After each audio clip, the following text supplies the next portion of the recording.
Hey everybody, welcome back to day 2 of the Amonkhet set review on the Mana Leek. I'm John as always, and today we're going to be taking a look at all of the blue cards in Amonkhet.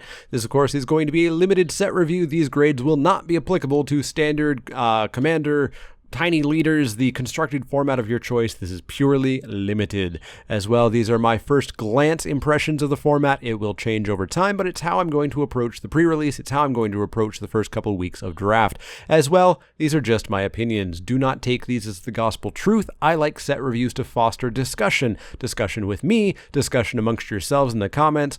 Don't take my set review, don't take anybody's set review as the absolute gospel truth. Think about it. Talk about it. But let's start off with the first card. Up first is a reprint, a pretty bad one at that. Ancient Crab, 1 blue for a creature crab at common. It's a 1/5, and that's the end of the story. It's extremely rare that you'll play this. Generally, it's going to be kind of out of the sideboard when you're up against a very aggressive deck and you need to live to turn, 6, 7, 8, 12, whatever. Then you can kind of play this, but you generally never really want to be main decking this. You would have to be a ridiculously slow deck to ever consider this. So I'm going to go with a D- on it. It just really shouldn't see much play at all.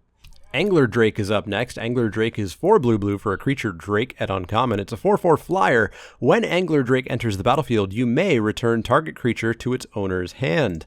6 mana is a lot, but a 4/4 flyer with a bounce effect is not something to dismiss. This doesn't go in every single deck because of that 6 mana cost, but it still goes in a significant number of blue decks especially.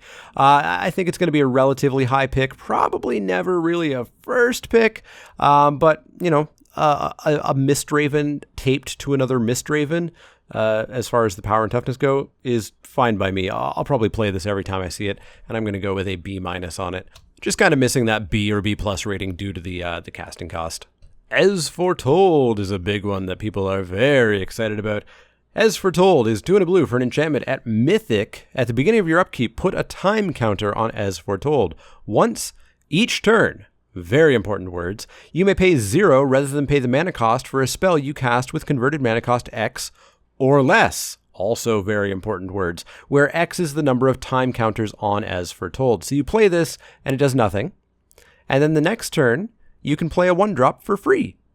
And on your opponent's turn, you can play a 1-drop for free, assuming it's an instant speed or flash or whatever. And then you can cast 2-drops and 3-drops and 4-drops, and then you should at some point just win the game because holy crap, free spells. This just seems really good. My only concern would be if there is an aggro deck keeping things in check a little bit too much. This could be too slow. But boy, give this just a couple of turns and you're starting to get into territory where you're going to get so much card advantage that you should just be dominating the game. Realistically, I feel like this is probably a B or B+ just due to that setup cost and that, sort of overrun potential if you're just doing nothing for too many turns. But come on, I'm trying this every single time I ever see it, hands down. Aven Initiate is up next. Aven Initiate is 3 blue for a creature bird warrior at common. It's a 3/2 flyer with Embalm, 6 blue. That is expensive Embalm. Very, very, very expensive. A 4 mana 3/2 flyer is all right. Mostly if your opponent doesn't have Sky's opposition, but it still dies to an awful lot of effects and counters and etc. 7 mana Embalm is just ridiculous and frankly nigh on irrelevant unless the game has gone exceptionally long and you have nothing to do with your mana. It feels kind of like Unwavering Initiate. It's kind of like the floor of the Embalm creatures. I'm fine with it the first time around, kind of sea level, but the Embalm is just, it's a nice bonus that I would never expect to happen in a average realistic game of Magic. So I'm just going to go middle of the road C for Aven Initiate. Another reprint here, Cancel. Cancel is 1 blue for an instant at common, counter target spell. We've seen this many, many, many, many times over, and it's always extraordinarily mediocre in draft and slightly playable in the main deck in limited. 3 mana with 2 of it colored can be surprisingly hard to get and keep up in a draft format. Using a super controlling deck, you could maybe play this, but I would just rather go for creatures and the less unconditional but still useful counterspells. This is really kind of a D+, and not something you should ever really main deck in draft, and you can get away with in sealed. Up next is another cartouche. We have Cartouche of Knowledge, the blue one. 1 and a blue for an enchantment or a cartouche at common enchant creature you control. When Cartouche of Knowledge enters the battlefield, draw a card. It replaces itself. Enchanted creature gets +1/+1 and has flying. This cartouche looks real good, and I think it's my second favorite of the 5. We'll see a big, beefy, real good one in a color you can probably guess. Cartouche of Knowledge reminds me a lot of Stratus Walk. Stratus Walk was an enchantment that drew a card and it gave the creature flying. It gave it a downside in that it could only block flyers, and it didn't give it any power toughness boost. Getting rid of the downside and giving a power toughness boost? I'm sold. I will play every Cartouche of Knowledge I get. Obviously within reason. I'm not playing 7 and, cutting into my creature count, but I'll play a couple of these for sure. The fact that it draws a card saves you from the 2-for-1 potential. Flying is a very powerful ability for an aura to give, and a little power boost. All of that for 2 mana. Love it. I'm going to give Cartouche of Knowledge a C+, and I might even treat it like slightly higher than that. I'm not going to go to B-. I'm not going to go on record saying that, but I'm going to start at C+. I really like it. Censor is up next. Censor is 1 and a blue for an instant at uncommon. Counter target spell unless its controller pays 1 generic mana. Cycling for a single blue mana. This is one of those cards where I've seen people say, oh, it's got cycling, so I'll just always play this in every blue deck. I'm not on that train. I'm not playing a Force Spike for 2 mana just because I could also cycle it, because I'm going to cycle this like 99% of the time. And if I'm doing that, why don't I just play a better card? Obviously, if I'm in sealed and I'm desperate for a final blue card, sure, I'll play this and just pretend it's nothing. I'll pretend it says pay a blue, draw a card. But in draft where I'm actively picking cards, I don't ever want to end up with this card in my deck. So I'm going to go with a D+ on it. I am never going to actively attempt to main deck this card. Compelling Argument is up next. Compelling Argument is 1 and a blue for a sorcery at common. Target player puts the top 5 cards of his or her library into his or her graveyard, cycling for a single blue mana. Now this one's even worse. I'm definitely never putting this card in my main deck just because it says cycling. Outside of, I will at some point, if I see it in a really weak pack early on, I might try to draft every single one I can for fun. Not seriously, and I never, ever suggest any of you try this. But someday, I'll give it a go. Outside of that, this is just a garbage card. You should never main deck this. This is going to get a D-, and frankly, that's just to appease the people who think cycling's the best thing ever. And it's an amazing thing. I don't want people to think that I don't like cycling. I think cycling's incredible, but I'm not going to play garbage like this just because it has cycling. So I'm going to go with a D- on it, even though I want to give it an F. Cryptic Serpent is up next. Cryptic Serpent is 5 blue for a creature Serpent at uncommon. It's a 6/5. Cryptic Serpent costs 1 generic mana less to cast for each instant and sorcery card in your graveyard. Now later on in the gold cards, we'll see another card that cares about the number of instant and sorcery cards in your graveyard. However, I don't really think this deck exists. Not like it did in Eldritch Moon, where it was 100% a real deck, and in fact a really good deck at that. I just don't see it here. It can kind of feed off the cycling deck, but I just don't see it really working out. So I'm currently off of Cryptic Serpent. I wouldn't be surprised if we did see a blue-red Spells Matter deck fully fleshed out in Hour of Devastation. It would be kind of annoying that, it was just 2 sets ago that they did exactly that, but I don't quite see it working out here in Amonkhet. So I'm going to go with a D+ to start on this. I think realistically you're going to get 1, maybe 2 discount on this on average. So I'm not super sold on this being in any way cheating out. It's a vanilla 6/5 for 7 as far as I'm concerned. So I'm going to go with a D+. I'm not really going to try this out at first. I'll keep an eye if that deck exists, because I certainly loved it in Eldritch Moon, but I don't think we're going to see it in any way near that level in Amonkhet. We haven't talked about a single rare. We've talked about a mythic, but let's change that. Curator of Mysteries is 2 blue for a creature Sphinx at rare. It's a 4/4 flyer. 4/4 flyer for 4. Awesome right there. Whenever you cycle or discard another card, scry 1. And it has cycling for a blue. This looks fantastic. There's basically no reason I'm ever going to cycle this unless I'm in horrifyingly desperate conditions. It's turn 5 and I'm on 2 land or something. So that's just really a fringe case bonus in my mind. Being a 4/4 flyer for 4 is already 100% fine, easily pickable and playable quite highly. The cycling payoff of getting a Scribe before the draw, in most cases, there's some narrow cases where that, wouldn't quite work with looting or rummaging or such, is really nice. Very solid. Even if you're not in the cycling deck, even better if you are. Every single cycle card that you get makes this card better. And if you are in the cycling deck, which we'll talk a lot about over the next day or two, this just gets amazing. So I'm sold on this. I think it's a straight up solid A. I'll first pick it every time I see it. Up next is Decision Paralysis. Decision Paralysis is 3 and a blue for an instant at common. Tap up to 2 target creatures. Those creatures don't untap during their controller's next untap step. Yeesh, this spell has previously cost 2 and a blue. I don't know why it costs 3 and a blue here. And in the case of Chilling Grasp, it even had Madness tacked onto it. Going up to 4 mana must be to, I don't even know, help out Exert maybe? I don't know about this.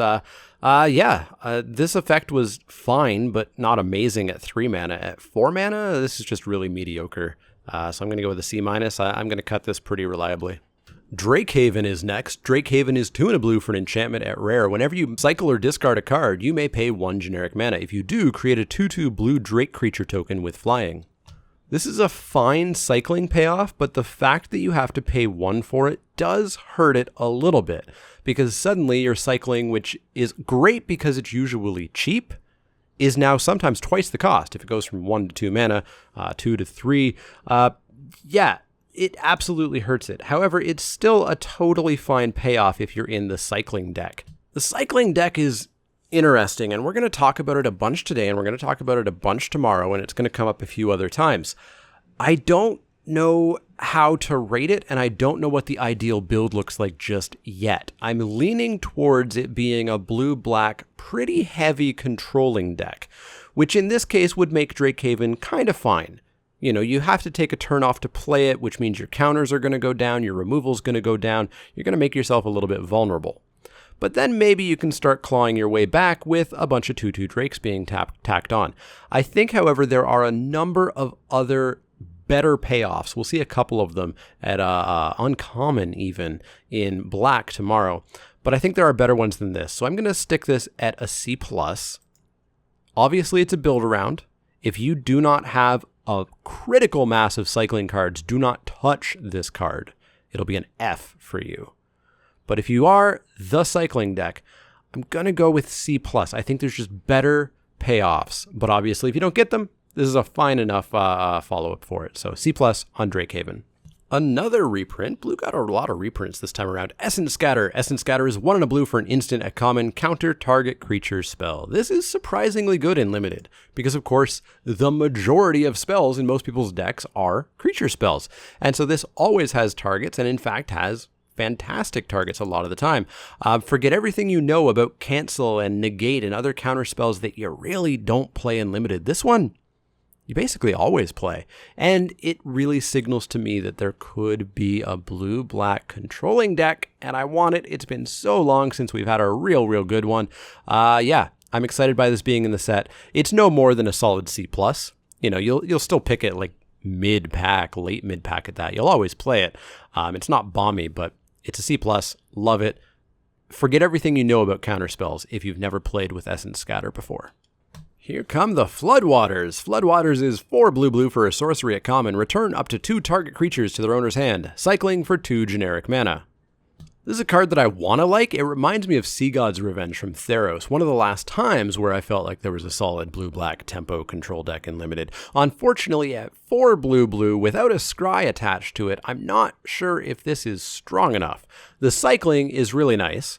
And if you can build that controlling deck, and if the format is slow enough and friendly enough to it, then this is probably totally fine, because it will be one of those cards that when you need to, you can cycle it away. And because it's not such an insane effect, you don't feel bad about that, and you're not losing equity by doing that.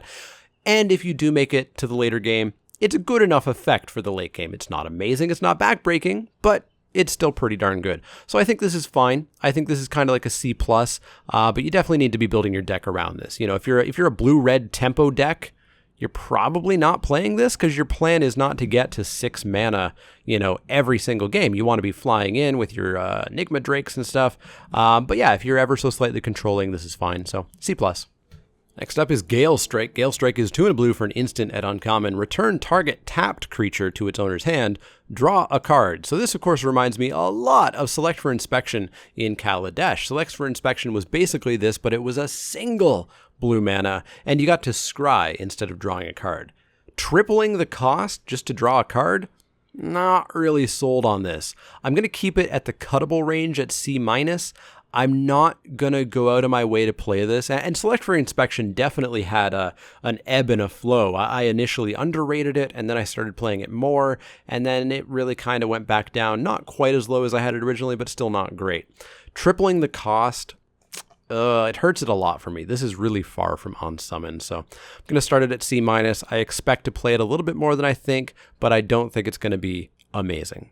Thankfully, as we'll see, there is bounce that is not conditional. Time to check out another Sphinx. We've got Glyph Keeper. Glyph Keeper is 3 blue for a creature Sphinx at rare. It's a 5/3 flyer. Whenever Glyph Keeper becomes the target of a spell or ability for the first time each turn, counter that spell or ability. It's got 1-shot hexproof. Embalm for 5 blue. This seems insane. 5 mana, 5/3 flyer is already great. It doesn't die to the cheapest of burn.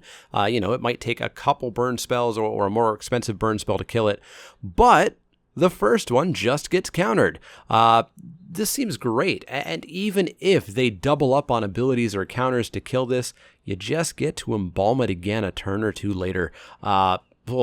This looks like it's going to be an absolute bomb and a nightmare to play against. You're going to need something really cheap, like a tapper or something where you can use up the little inexpensive ability and then get it. And I think that will exist slightly more than you think. So I'm not going to push this to A+ range. I think this is still very beatable, but you need to do it fast. So I'm going to go with an A. I'm going to snap pick it every time. I think it's going to be amazing. I think it's going to suck to see it come down on the other side of the battlefield. I don't think it quite hits that A+ range, though. Heckma Sentinels continues the Cycling Matters theme. Heckma Sentinels are 2 and a blue for a creature human cleric at common. They're a 2/3, and whenever you cycle or discard a card, Heckma Sentinels gets +1/+1 until end of turn. This seems fine, but from what I'm seeing, I do feel like the blue-black cycling deck is going to be very heavily controlling. It's going to be wanting to distribute -1/-1 counters. It's going to be wanting to counter spells. It's going to be wanting to remove things. And I feel like ultimately finishing with a big flyer or something big with a couple of strikes. I don't feel like a 2/3 that attacks like a 3/4 here or there is really the main game plan. You'll still play it. It's a fine include in the cycling deck, but I don't think it's one of the things that you pick and say, aha, now I should go into the cycling deck. It's really low on your requirements list. Outside of the cycling deck, if this is a 2/3 that you're going to trigger 2 times in a match, maybe 3, I don't think you're going to play it. I think it's going to fall to a cuttable filler range. So I'm going to stick it with a C, and that's really kind of a middle grade. I don't even think it hits C+ in the cycling deck, and it probably just hits C- outside of it. Hieroglyphic Illumination is up next. Hieroglyphic Illumination is 3 and a blue for an instant at common. Draw 2 cards. Cycling for 1 single blue mana. This is Inspiration. Inspiration is 3 and a blue to draw 2 cards at instant speed. This is the same thing, except it happens to have cycling tacked onto it. Inspiration is always kind of fine. It's slightly worse than Divination, even though Divination is sorcery speed. 3 mana is relatively cheap to pay. As I've talked about, and many people are hoping, this should be a slower format from what we're seeing, which should be pretty friendly to this card. It should be totally fine for you to play if you want kind of the card draw, card advantage. Generally somewhat control-y, although it will also go into tempo a little bit. Maybe even into aggro if blue supports an aggro deck, which I don't know that it does. And of course, cycling is just gravy on top of this. It's rare that you're going to cycle it. You're going to want to draw those 2 cards, but sometimes you might just have to. So I'm going to go with a C+ on it. I'm happy to see cards like this being in a format that's probably, I hope, friendly to them. Illusory Wrappings are up next. They are 2 and a blue for an enchantment aura at common. Enchant creature. Enchanted creature has base power and toughness 0. 2. So you turn them into an 0-2. This seems like fine removal, but it's definitely not premium. The creature still gets to block. They can still have combat tricks successfully used on them. There's still stuff they can do. It's not exactly, straight up pacifism. It's not even a malfunction because they're still active. Still, if I'm lacking in the premium removal department, which blue often is, then I'd play this slightly more often than not. I'll give this the slight edge up to C+, but don't treat it as completely premium removal, because it ain't. Let's take a look at the blue god, Kefnet the Mindful. Kefnet the Mindful is 2 and a blue for a legendary creature god at Mythic. He's a 5/5 flying indestructible. Kefnet the Mindful can't attack or block unless you have 7 or more cards in hand. Pay 3 and a blue, draw a card, then you may return a land you control to its owner's hand. So Kefnet kind of turns himself on a little bit. He gets a card into your hand, and then if you want to return a land to your hand, he gets 2 cards into your hand.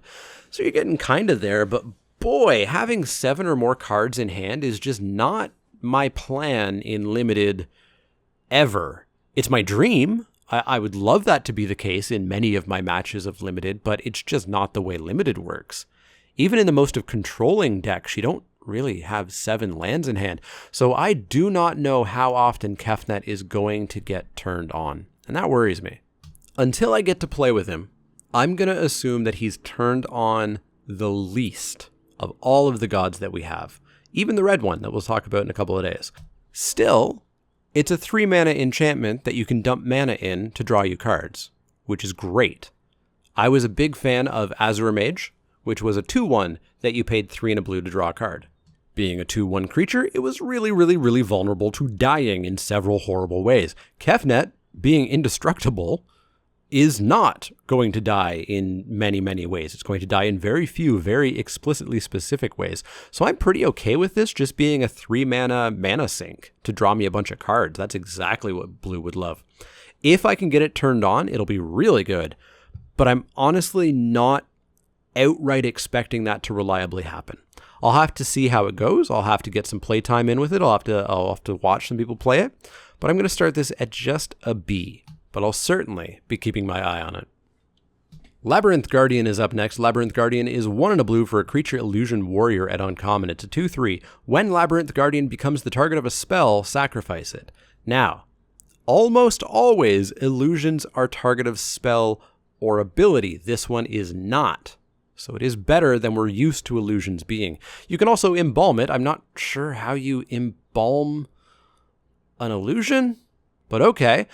Yeah, this is fine enough. It's a 2 mana 2/3, and if your opponent uses a spell on it, they're either using a removal spell, which has the exact same effect, or they're wasting a combat trick that they really would not have wanted to use on one of their creatures. So, yeah, Labyrinth Guardian seems fine. It's a ever so slightly higher toughness bear. It's a 2/3 for 2 instead of a 2/2 for 2. I don't think that's amazing by any stretch of the imagination. Getting an extra toughness on your bear is not really getting there. So I'm not going to put this any higher than a C+. And I don't even know if I want to give it a C+. I mean, I guess I will, because it is kind of a bear with an upside. The downside just is not really a downside because they're using a removal or a spell they wouldn't have normally used. And the embalm is cool. You know, if I have the mana and the time, sure, I'll embalm it. I'm not going to go out of my way to do it, but it's fine. So yeah, let's go with a C+ on it. It's not amazing by any stretch of the imagination, but it's fine. Lay Claim is up next. Lay Claim is 5 blue for an enchantment or at uncommon. Enchant permanent. You control enchanted permanent. Cycling for 2 generic mana. So this is pushing me on how much I'll play a 7 mana card in Limited. Unlike some other 7 mana spells that we've seen and will see, this one does have cycling, which makes it a whole lot better. I'd be willing to throw this away if things were looking kind of grim, but I'd hold on to it otherwise, because mind control is a very, very, very, very, very powerful effect. Powerful enough for 7 mana? Probably. This will really be format dependent. You know, it's really going to depend on if you can actually get to 7 mana. And if you can, stealing an opponent's creature is a fantastic thing to do. The cycling, though, does give it a really nice floor. I'm going to start this at a B-, but like a few other cards, if the format's friendly to it, I could go a little bit higher. if the format's not friendly to it, it's going to crash. Naga Oracle is next. Naga Oracle is 3 and a blue for a creature Naga Cleric at common. It's a 2/4. When Naga Oracle enters the battlefield, look at the top 3 cards of your library. Put any number of them into your graveyard and the rest back on top of your library in any order. It's basically Scry 3, except a little bit better, because of course the bottom of your library is essentially your graveyard unless you're shuffling it a whole bunch. And in this set, you might even want a bunch of stuff in your graveyard. So yeah, a 2/4 for 4 with this kind of Scry 3 / rummage / whatever seems really good. This is hands down what my controlling deck is going to want. It's going to block all the 2/2s and all the 3/3s, and it's going to throw stuff away, and it's going to, filter my deck to what I want. I'm real happy with this. I'm going to start this at a C+. I feel like I'm going to play it like a B-. The 4 mana, it feels like kind of 1 mana too expensive for it, but I think that's what makes it common.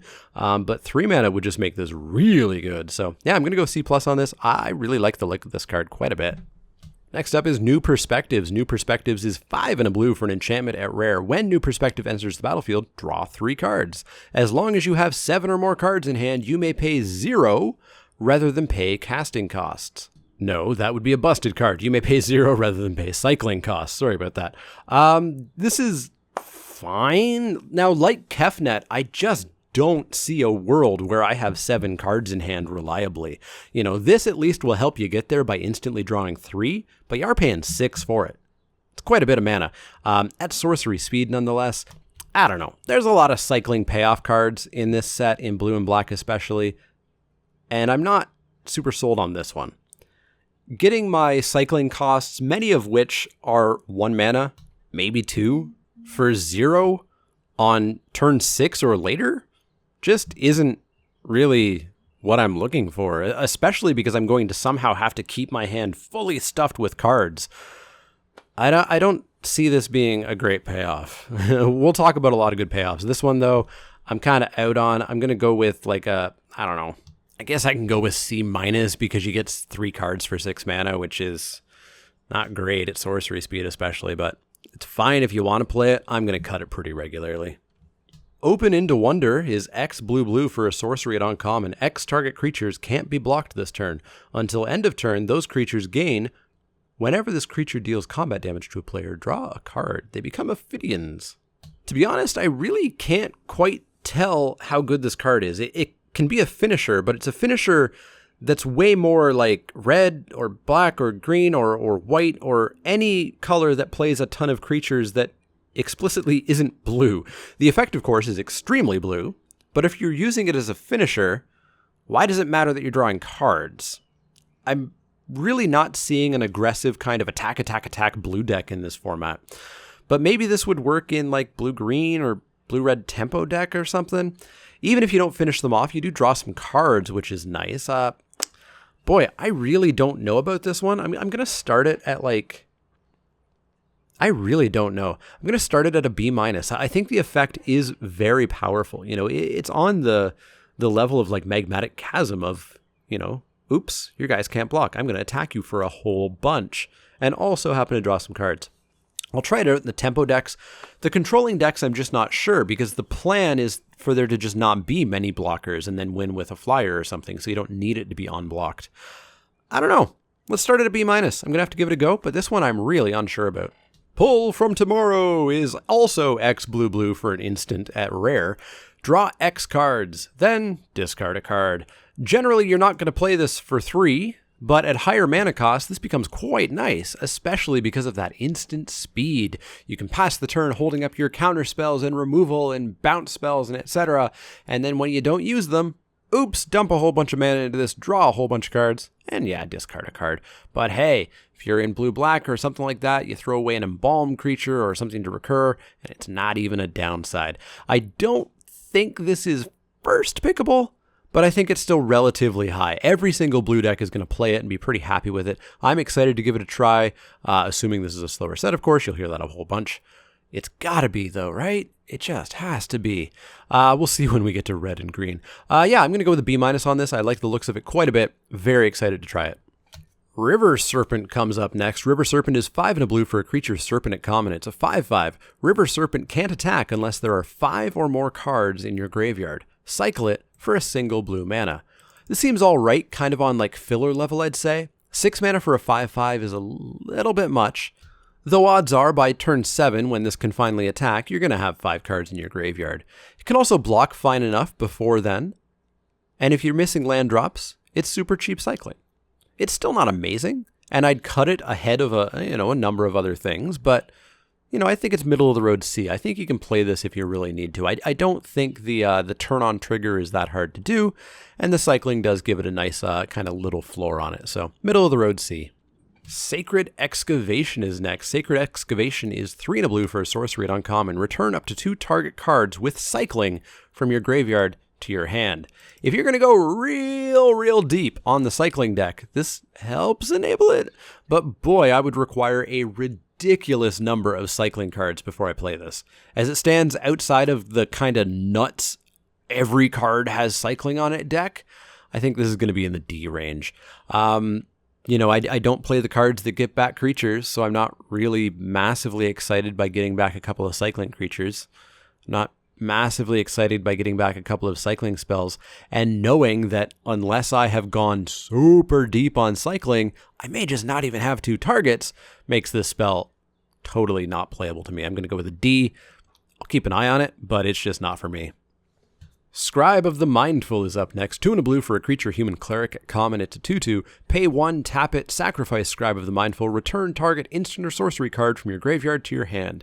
What did I just say about not liking returning stuff from my graveyard to my hand? Well, that's when I use a card to do it and nothing else.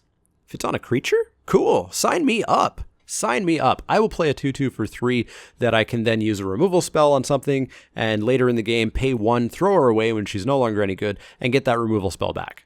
This I like. This I think is pretty decent. I don't mind pulling stuff from my graveyard to my hand when there's something else going on. I just don't like spending an entire card for it. So I like this. I'm going to pick it not highly, mid-pack at best, but I'm probably going to play it every time, especially in the blue-black control deck. I'm going to talk about that deck nonstop because, boy, I want it. I want it to be real. C+ for me, Scribe of the Mindful. Seeker of Insight is up next. Seeker of Insight is 1 and a blue for a creature human wizard at common. It's a 1/3. Tap it, draw a card, then discard a card. It's a looter. But it's a really bad one because you can only activate this ability only if you've cast a non-creature spell this turn. You need to have not even cycled, it must have been a cast spell. You need to have prowess for this guy to ever loot. And you guys know my prowess rant. You are going to activate prowess generally a couple times in an entire game of limited Magic. A looter that is barely ever on is barely ever a looter. It's a 1/3 for 2, and that is just not my jam at all. I'll cut this very, very aggressively. C-, frankly, even lower than that, I would say. I would say it's a D+. I don't think you should main deck this basically ever. Shimmerscale Drake is up next. Shimmerscale Drake is 4 and a blue for a creature Drake at common. It's a 3/4 flying with cycling for 2 generic mana. It seems pretty darn good. 3/5 flyer for 5 is totally fine. It blocks very nicely, attacks very nicely. Being able to cycle it for generic mana if you're struggling is pure upside. This seems like a really solid C+ that you'll play every single time. It's not a super high pick. 5 mana is a little tiny bit much, but, you definitely pay for some good stuff with that 5 mana, so solid C+ for me. Slither Blade is up next. I'm really liking blue snakes. A single blue mana for a creature Naga Rogue at common. It's a 1/2, and Slither Blade can't be blocked, and thankfully does not have hexproof. Invisible Stalker was a miserable limited card. It was hexproof and unblockable. Still, I'll lose to this thing loaded up with cartouches and such, but I can't find myself really playing this card that much. Removal spells seem relatively available in this format, plus bounce spells in blue. I feel like if you load this guy up, you are asking for trouble. Super trouble. So without hexproof, this is just way too much of a glass cannon for me. I'm not gonna touch it. I've got this at D+. you can give it a try, but you are going to get blown out way, way, way, way, way too often. You really shouldn't be going all in on this. So I'm not going to try it. I don't recommend you do either. Tawcrop Skirmisher is up next. 1 and a blue for a creature Naga Warrior at common. It's a 2/1 with Embalm for 3 and a blue. Now Pikers, 2/1s for 2, generally are not that good in limited. They die to every single thing that glances at them. Due to the Embalm, I'll bump this up to like a C, even though a Piker is really more of like a C-, a card that you should cut pretty darn aggressively. The Embalm at least gives you a second shot at it. But I mean, by turn 4 or later, it's going to be an even more inconsequential, unimportant, why are you paying mana for this card? So C, but barely for Tawcrop Skirmisher. The blue Trial is next. Trial of Knowledge, 3 and a blue for an enchantment at uncommon. When Trial of Knowledge enters the battlefield, draw 3 cards, then discard a card for 4 mana.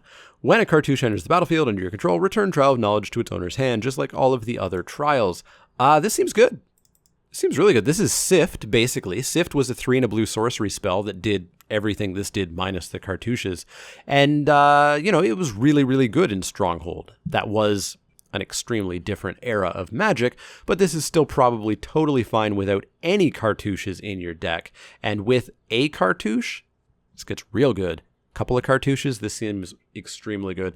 I'm going to keep an eye on this, but I'm really happy with Trial of Knowledge. I will play this as a sorcery and be very happy with it. I've got to go with a B- on it. I love drawing myself 3 cards and discarding 1, especially in a graveyard mechanic set. So B- on Trial of Knowledge. I'm going to pick it relatively high, play it every single time I have it without question.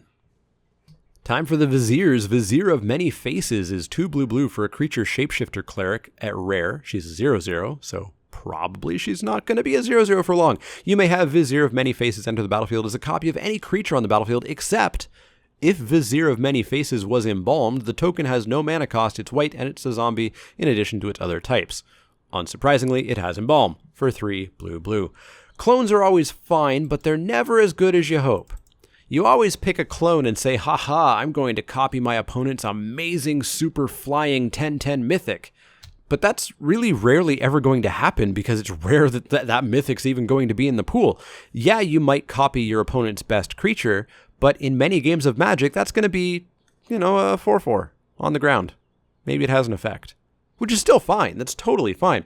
Just don't get into the idea of this always being an amazing bomb rare that you're going to copy. It's only as good as your deck and your opponent's deck and what is played. What I really like about Vizier of Many Faces is it gets around one of the problems with clones. One of the problems with clones is if you have it on turn 4, there's typically nothing you super want to copy because you want to wait longer and longer and longer, and maybe you just never get to see that thing and you waste this card. Vizier of the Many Faces, though, you can play it on turn 4 or turn 5 and copy something that's relevant at the time, but maybe won't be relevant later in the game.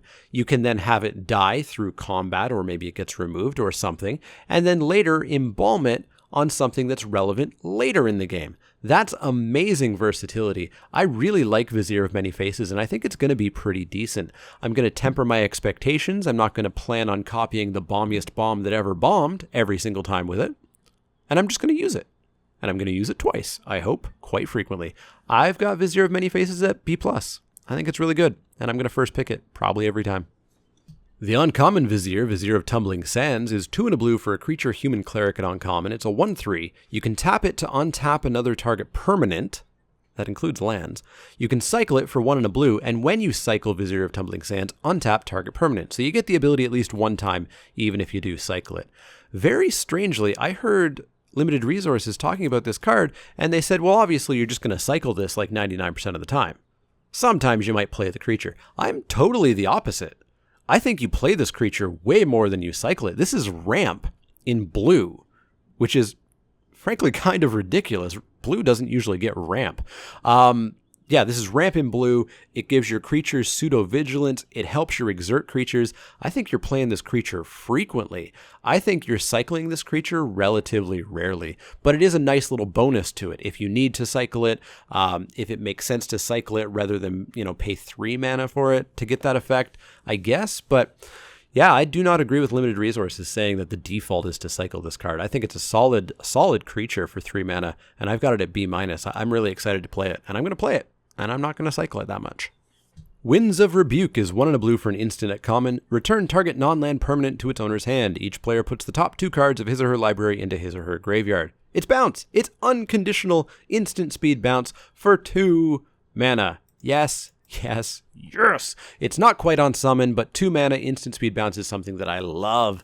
The symmetrical mill probably makes this slightly worse because blue has somewhat less graveyard interaction than some of the other colors, white obviously with Embalm and black obviously being black.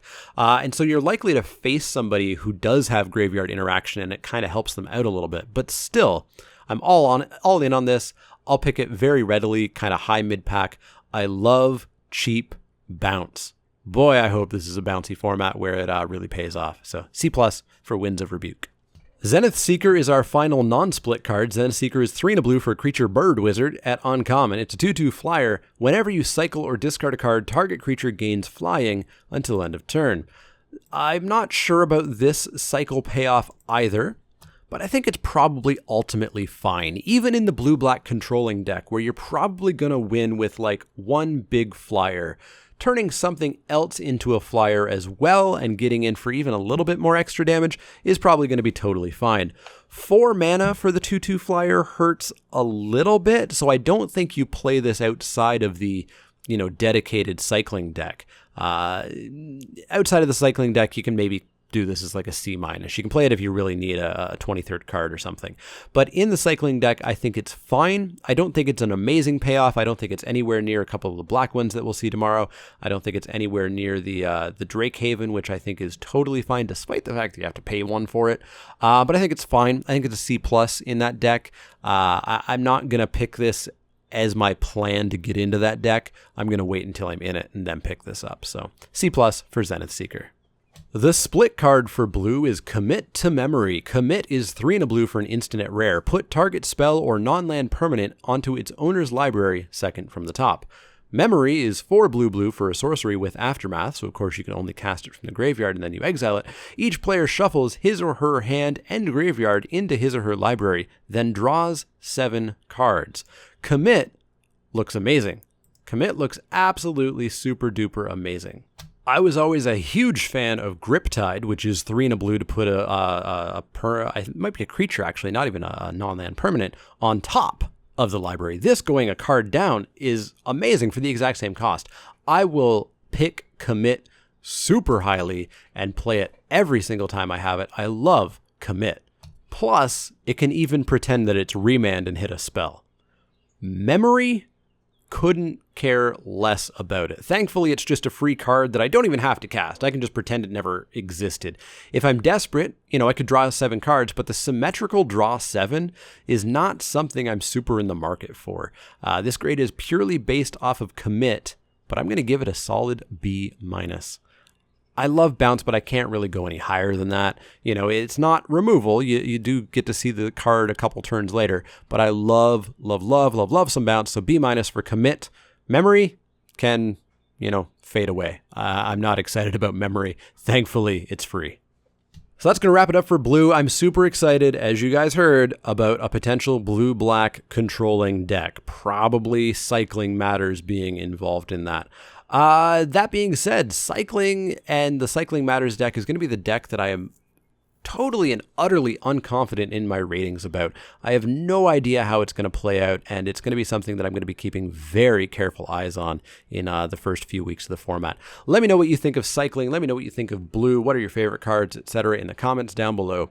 As always, if you have any questions, comments, or suggestions, you can find me on Twitter at the Mana Leek. That's L-E-E-K, like the vegetable, not the card. You can also find me at facebook.com/themanaleek, twitch.tv/themanaleek, and patreon.com/themanaleek if you want to become a backer there, become a sponsored drafter. If there's any spots open at the moment, I'm not sure if there are. Work your way towards earning a playmat, etc. As always, click that like button if you like the content. Click subscribe if you want to see more. And if you do have any of those questions, comments, or suggestions, let me know.